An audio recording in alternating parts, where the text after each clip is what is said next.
Well, I wouldn't be surprised to see the commodity upcycle taper off a little bit in the near term. I think we've enjoyed too much. I think it's too far too fast. So, depending on the gentleman's time frame and the amount of leverage he's employing in his portfolio, I would suggest that the current upcycle may only have weeks. Uh, my belief, however, is that we are in the early stages of a fairly dramatic commodity supercycle. The only thing that would cause me to walk that back would be a broad-based economic recession. The truth is, David, that there are more than 8 billion of us on the planet. Humans being what humans, well, humans doing what humans do, we add to that number every day. And those people around the world want to live like you and I. The commodities boom has everything to do with a fairly recent, which is to say 40-year trend in human history, where we've done a reasonably good job of increasing the living standards of the poorest of the poor. When poor people get more money, and we've done a great job over the last 40 years making poor people less poor, the things that they want are physical. When you get more money, David, you buy a service or you buy some little gizmo from Apple that doesn't Sure. have any commodities in it. But when poor people get more money, they increase the calorie count in their family.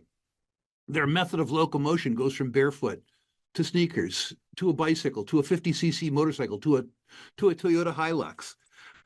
They want stuff that's made of stuff. I would argue with you that most of the resource renaissance in the period 2000 to 2010 could be traced back to Deng Xiaoping saying to be rich is glorious, to urbanizing 450 million Chinese. And I think we're seeing that process occur around the world. Meanwhile, that increased demand is running into an industry that is underinvested in sustaining capital for 30 years. And I think the collision between the impact of underinvestment and an expanding market will be higher and probably sharply higher commodity prices. We can talk about precious metals later. I hold them in a separate category. I'm talking now about, conventional energy, oil and gas, copper, agricultural minerals, things like that. In a recent discussion, seasoned investor Rick Rule outlines a compelling case for an impending commodity supercycle. With a population exceeding 8 billion and growing, coupled with rising living standards worldwide, demand for physical commodities is set to soar. Decades of underinvestment in resource exploration and production, notably in copper, have created a supply-demand imbalance poised to drive prices higher. Rule emphasizes the importance of understanding market structures, particularly in uranium, where a shift to term contracts signals greater stability and creditworthiness. Well, copper comes immediately to mind. I mean, we have a lot of copper, and we will find a lot of copper, but we haven't invested for it. We haven't searched for it for 30 years. We haven't found much because we haven't looked very hard. And when we do find it, we often have extraordinary barriers to production. The first being social rents, taxes, regulation, royalties. The second being regulation. As an example, there's an amazing copper deposit called the Resolution Deposit in Arizona in the United States, in a wonderful location around a bunch of copper mines, roads, rail, power, workers trained in copper mining. That deposit is 1.5 billion tons of 1.5% copper, 3 times the average mine grade worldwide. And that deposit has been stuck in permitting for over 25 years. I understand that people have to have a say in resource development, but people are going to need to juxtapose this say with the price of all things made from things on a global basis. I think that the small modular reactor will make an important difference around the world, but I don't think it will for 10 years. We're working on that technology. Yes, it's efficacious. Yes, it works in the U.S. Navy. It powers submarines around the world. But the commercial application around SMRs, which I think will be gigantic, David, in 10 years, won't be felt for 10 years. In the near term, the first thing that moved the uranium market was, of course, as you and I talked about a year ago, the pace of Japanese restarts. That's done. The second thing is that the cure for low prices was low prices. When we had low prices, we knocked off a bunch of supply while demand stayed steady.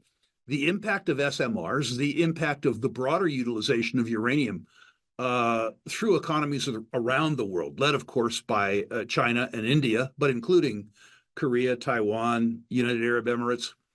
Uh, a higher uranium price, maybe not a higher uranium price from here, but a higher uranium price from the time that you and I first talked about it, was absolutely positively in the cards. I think, by the way, what's important for uranium speculators to understand now are not extraneous factors like the US political grandstanding around Russian uranium or even the spot price. I think the important thing to know about the uranium business is that the structure of the market has gone from a spot or overnight market to a term market, which means for the first time in my memory, in any commodity that I follow, both producers and consumers will be able to lock in with some certainty price and volume. That will make the uranium industry much more creditworthy and give it a much lower cost of capital. That's the important thing to focus on in the uranium trade. Continuing the discussion, Rick shares his perspective on the enduring appeal of gold amidst economic uncertainty.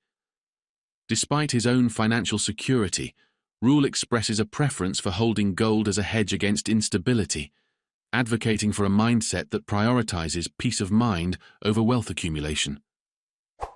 When discussing the gold-to-silver ratio, Rule emphasizes that prices are influenced by more than just relative abundance, pointing to factors like production methods and utility. Regarding currency dynamics, he notes the US dollar's strength relative to other fiat currencies, but questions its long-term stability, especially in comparison to the Canadian dollar. I can tell you about where there are so many variables around an exact price that I have no idea. What I can tell you is this. I'm an old guy, fat, rich. I feel better owning gold than not owning gold, despite the fact that I could reasonably self-insure against any economic circumstance. And things that allow me to sleep nights and stay calm are things that are of high interest to me. And I think that if more people thought like I did, there would be less angst and more happiness in the world. I've never really understood the importance of the gold to silver ratio other than as an easy rule of thumb. The prices are set not merely by relative supply, but rather by relative utility. It's important to note, too, that most silver isn't produced from silver mines. It's produced as a byproduct of mining other stuff like zinc and lead and copper.